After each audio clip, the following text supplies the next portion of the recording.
હવે ખૂબ મહત્ત્વની વાત કરવાની છે. બહુ સરસ ટૉપિક લઈને હું આવ્યો છું આજે તમારી સામે કે દુનિયાની રાજનીતિ એમાં ભારતનું પલ્લું જોરદાર મજબૂત બન્યું છે.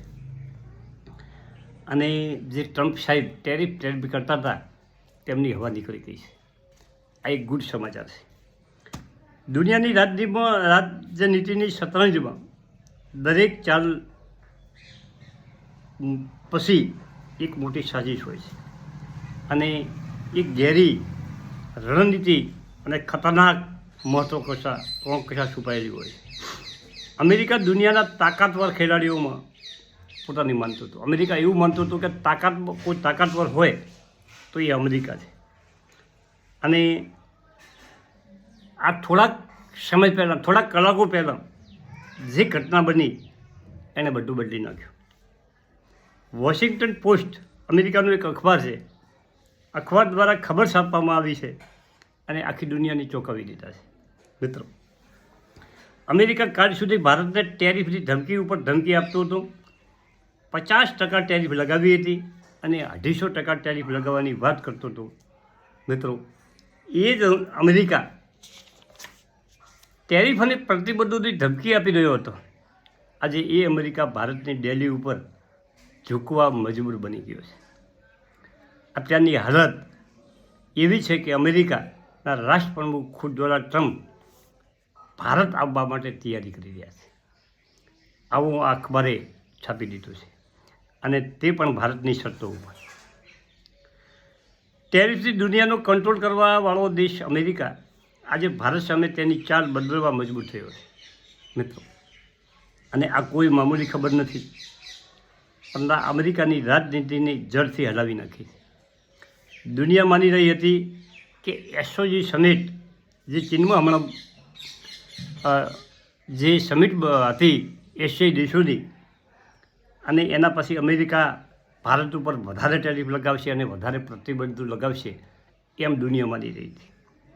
પરંતુ અચાનક જ તસવીર બદલાઈ ગઈ અને વોશિંગ્ટન પોસ્ટની તાજા સમાચારોના અખબારે સુર્ખિયા બદલી નાખી. ટેરિફનો પ્રશ્ન સુલઝાવવા માટે ભારત આવવાના છે ડોનાલ્ડ ટ્રમ્પ એવા સમાચાર છાપી દીધા.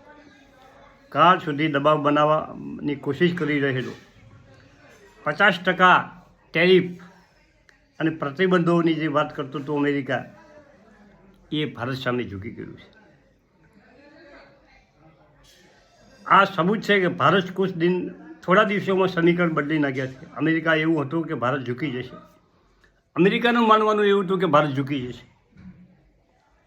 પરંતુ ભારત સાફ કરી નાખ્યું કે હવે કિસી પણ કિંમત પર ભારત ઝૂકવાવાળો દેશ નથી. ટ્રમ્પનો ફોન આવ્યો. મિત્રો, ખાસ વાત એ છે કે સમિટમાં જે ચીન, રશિયા અને ભારતની જે ત્રિપુટીએ જે ચર્ચા કરી અને જે એની બોડી લેંગ્વેજ અને જે હસી મજાક, એનાથી અમેરિકાના ભવા ચડી ગયા હતા. અને અમેરિકાને લાગ્યું હતું કે મારા વિરુદ્ધ કોઈક મોટી સાજિશ રચાઈ રહી છે અને આ વહેલામાં વહેલા તકે મને નિપટાવી જોઈએ, અને એના માટે એમણે ભારત આવવાની કોશિશ કરી છે. ટ્રમ્પના ફોન કોલ અને ટ્રમ્પે અમેરિકા તરત મોદી સાહેબની મળવાની કોશિશ કરી ફોન ઉપર, અને એમણે ફોન ઉપર 4 કલાક વાત કરી. ટ્રમ્પનો ફોન કોલ પછી ભારતના 4 મોટી શરતો રાખી અને ભારતે એમની પોતાની શરતો રાખી. અને એ શરતો જો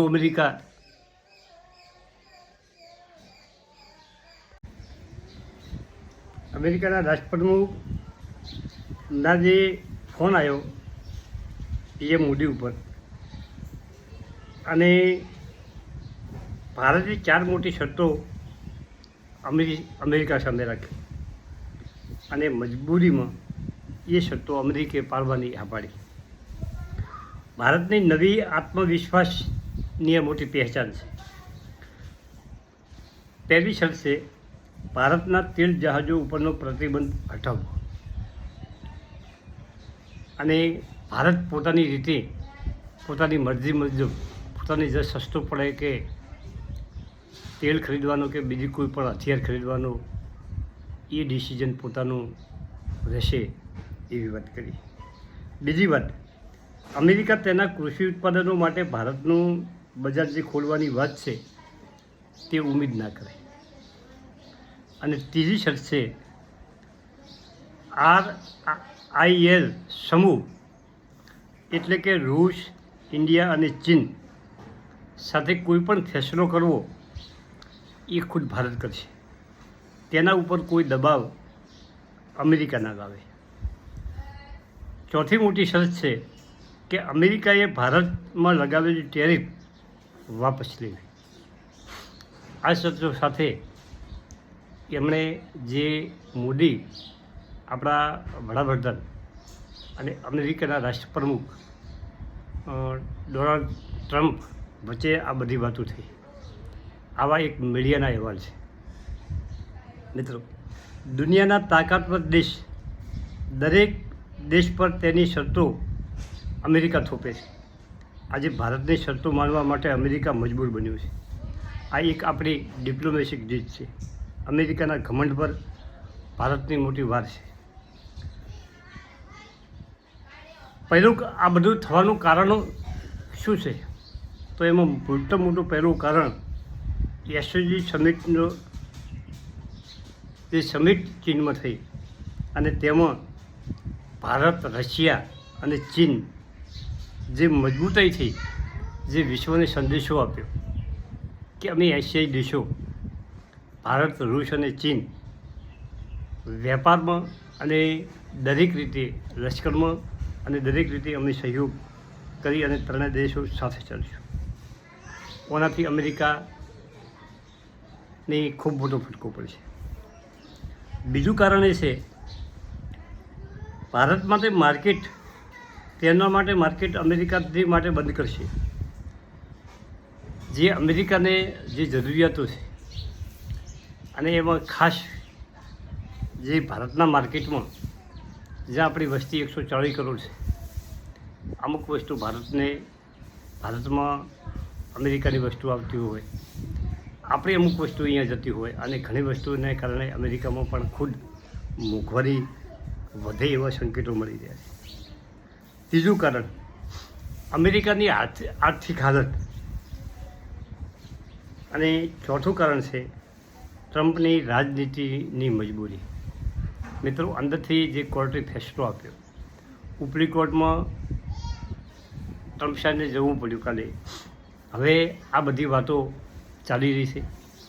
હવે આ બધી સત્તાવાર સમર્થન આ વાતોને અધિ ઓછું મળ્યું છે. ફોન કોલ આવ્યો એ વાત સાચી, શું વાત થઈ એ બધા અનુમાનો છે, પરંતુ આવી બધી વાતો સંભળાય છે. પરંતુ ઓલ ઓવર આપણે થોડું ઘણું સમજીએ કે ભારતનો હાથ આજે ઉપર છે. ભલે ટેરિફ લગાવવાવાળો અમેરિકા રહ્યું, પરંતુ ભારતે ટેરિફનો જડબાતોડ જવાબ આપ્યો છે.